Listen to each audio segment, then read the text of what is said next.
আসসালামু আলাইকুম দর্শক, কেমন আছেন সবাই? আশা করি সবাই ভালো আছেন। এই যে অ্যাডসেন্স দেখতে পাচ্ছেন, এই অ্যাডসেন্সটা আসলে সোনার হরিণ কেন বলা হয়েছে? এই অ্যাডসেন্সের জন্য আমার চ্যানেলের কিন্তু মনিটাইজ চলে গেল। চ্যানেলের মনিটাইজ হারানোর একটাই কারণ, 120 দিন পার হয়ে গেলে যদি আপনি অ্যাডসেন্স হাতে না পান, তাহলে কিন্তু আপনার চ্যানেলের মনিটাইজ চলে যাবে। আপনারা যারা এখনও অ্যাডসেন্স হাতে পাননি, তারা হয়তো মনে করছেন 15 দিন 16 দিনের মাথায় অ্যাডসেন্স চলে আসবে, কিন্তু আমার লাগেছে পুরো 3 মাস। 3 মাস কি 120 দিনও বেশি আমার চ্যানেলের মনিটাইজটা হারাই গেছিলো। কিন্তু একটা সুন্দর একটা কোয়ালিটি আছে, আপনি যদি অ্যাডসেন্স যে কয়টাই আসুক না কেন লেটার, আপনার পিন একই থাকবে, পিন কিন্তু পরিবর্তন হবে না। যদি পিন পরিবর্তন হতো তাহলে কিন্তু আমার এই অ্যাডসেন্সটা কখনো ভেরিফাই হতো না। আমার চ্যানেলে কিন্তু মনিটাইজ আমি যখন এই পিনটা যখনই আমি ভেরিফাই করে দিয়েছি, তখন কিন্তু আমার চ্যানেলে মনিটাইজ 2 ঘন্টার খুলে ব্যাক দিয়ে দিয়েছে। অর্থাৎ আপনারা বুঝতে পারছেন, যারা নতুন ইউটিউবার হয়েছেন বা ইউটিউব চ্যানেল নতুন অ্যাডসেন্স অ্যাপ্লাই করেছেন মনিটাইজের জন্য, অ্যাডসেন্স যখন আসবে তখন আপনারা অবশ্যই আপনাদের নাম্বার ঠিকানাটা খুব ভালোভাবে দেন। আমার ভুলটা ছিল হলো আমি নাম্বার দিছিলাম না অ্যাডসেন্সের, আমার জায়গায় নাম্বার দিছিলাম না, বিদায় আমার ঠিকানা আমার অ্যাডসেন্স আবারও আসছিল, এসে আবার চলে গেছে।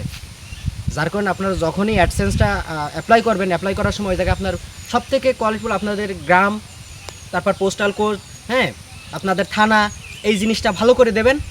আর আপনার নাম্বারটা অ্যাড করে দেবেন। আপনার নাম্বার অ্যাড না করলে কিন্তু ওরা খুঁজে পাবে না পোস্টাল কোডে। ওর আগের বারও আমার অ্যাডসেন্স দুইবার আসছে, কিন্তু দুইবারই আমি অ্যাডসেন্স হাতে পাইনি। অর্থাৎ আমার ঠিকানা দেওয়া আছে, সব কিছু দেওয়া আছে, আমার নাম্বার দেওয়া নেই, বিদায় আমি অ্যাডসেন্সটা হাতে পাইনি। যদি আপনারা এমন ভুল করেন তাহলে কিন্তু অ্যাডসেন্সে খুব একটা বড় সমস্যা হয়ে যাবে। আপনার চ্যানেল মনিটাইজও হারিয়ে যেতে পারে শুধু অ্যাডসেন্সের জন্য, আপনি $10 ইনকাম করেন না কেন। এই জন্য এগুলো থেকে সতর্ক থাকবেন। আর অবশ্যই আপনারা চিন্তাভাবনা করবেন যে একটা ইউটিউব চ্যানেলে দাঁড় করানোর আগে সবসময় চিন্তাভাবনা করবেন যে আমার জিনিসটা কোয়ালিটিফুল করতে হবে ভিডিওগুলো। অ্যাডসেন্স এমন একটা সম্পদ হয়ে দাঁড়িয়েছে বর্তমান, যে অ্যাডসেন্স না হলে আপনার টাকা পয়সা ব্যাংকে ঢুকবে না। আর আমাদের বর্তমান যখন আপনি অ্যাডসেন্সের অ্যাপ্লাই করবেন, তখন আপনার বিশেষ করে টিন সার্টিফিকেট, তারপর আপনার ব্যাংক যখন সেট আপ করবে, টিন সার্টিফিকেট না হলে কিন্তু আপনার টাকা যাবে না ব্যাংকে। এই টিন সার্টিফিকেট অ্যাড করা ছিল না, কিন্তু আমার ব্যাংকে টাকা যায়নি। আমি টিন সার্টিফিকেট অ্যাড করার ছিল না, আমি এটা বুঝতে পারিনি, কারণ ওই জায়গায় কোনো অ্যাডসেন্সে কোনো নোটিশ আসেনি তখন।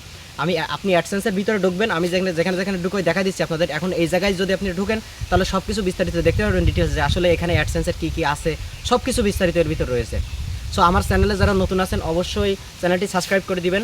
আর এছাড়াও কিন্তু আমার ইউটিউব চ্যানেল কিন্তু এই একটা না, এই যেটা দেখতে পাচ্ছেন এটা আমার টেক চ্যানেল। এর আগেও কিন্তু আপনারা অনেকেই ভাবতে পারেন যে এই অ্যাডসেন্সটা কিসের, অ্যাডসেন্সটা কোথা থেকে আসলো। আপনার চ্যানেলের সাবস্ক্রাইবার তো 200। তা এই অ্যাডসেন্সের কোড আমি আমার এই ডেসক্রিপশনে দিয়ে দেবো। অবশ্যই আমার ওই চ্যানেলের লিঙ্কটা আপনারা অবশ্যই দেখে আসবেন, চ্যানেলটা যে আমি কোথা থেকে এই অ্যাডসেন্স লেটারটা পাইছি। আর যারা আমার এতক্ষণ সঙ্গে আছেন অবশ্যই আমার চ্যানেলটি সাবস্ক্রাইব করে দেবেন, আপনাদের কাছে অনুরোধ রইল। আর আপনি অ্যাডসেন্সের বিষয়ে অবশ্যই সতর্ক থাকবেন, কারণ এটা আমি বারবারই বলতেছি, অ্যাডসেন্স না আসলে কিন্তু সব কিছু বৃথা হয়ে যাবে। আপনার এই যে সব চ্যানেল মনিটাইজ মতো হারা যায়, বা একটা চ্যানেলে যখন মনিটাইজ হারা যায়, তখন সেই ইউটিউবারে যে কী পরিস্থিতিটা চলে একমাত্র সেইটাই জানে। আর অ্যাডসেন্স লেটার নিয়ে চিন্তার কোনো কারণ নেই, একবার নয় দুইবার নয় 3বার অ্যাপ্লাই করবেন, অবশ্যই চলে আসবে। কিন্তু এই জিনিসটা আপনারা অবশ্যই অ্যাড্রেসটা ঠিক করে দিবেন। অ্যাড্রেসটা ঠিক করে দিলে অ্যাডসেন্স কোড আপনি ঠিকই হাতে পেয়ে যাবেন। তো সবাইকে ধন্যবাদ, এই দিয়ে আজকে ভিডিওটা শেষ করছি।